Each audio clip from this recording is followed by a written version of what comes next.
After nearly 4 weeks on the campaign trail and one single debate, we are into the final days of the provincial election campaign in Ontario. There was enthusiasm amongst voters we spoke with on Saturday as they went to cast their ballots early.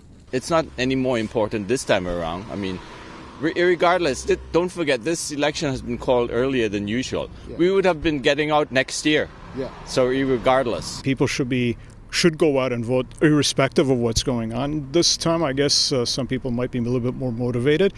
On the other hand, some people might just be throwing their hands up and saying it doesn't matter anymore. But whether that will translate into people coming out to vote this Thursday, only time will tell. I think it might be just as low. I feel like just because it's a snap election. It's a must for everyone to go out there, put your voice out, and let's hope for the best for us. One expert says voter engagement has steadily been on the decline. I think bigger issues are sort of longer-term trends that have been driving down voter engagement even during the summer, even during competitive elections. We're seeing this across the country. Now in June 2022, the province's most recent election, Ontario actually recorded the lowest voter turnout in its election history. Just 44% of 10.7 million eligible voters cast a ballot. The previous low was back in 2011 with 48%. Now back in the 2018 election, there was actually a higher turnout with 57% of eligible voters casting a ballot.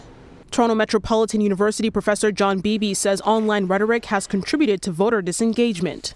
For those of us who don't follow politics on a day-to-day basis, getting into it isn't really an attractive thing. Before, it was sort of fun to talk about the election and the jockeying back and forth. But today it feels much more toxic. And we're seeing that, especially with the rise of social media. Numerous factors that could lead more people to the polls includes housing and healthcare, plus the political turmoil in Ottawa and the U.S. Even though we are heading towards a rare February vote, those looking to cast their ballots soon say they believe people will come out to have their voices heard. I think this time around, the younger generation will vote more. I think a lot more people, because they saw what happened in the States, are now more engaged with politics than they were before. I'd like to think that more people will come out, but you never know. Afua Baah, City News.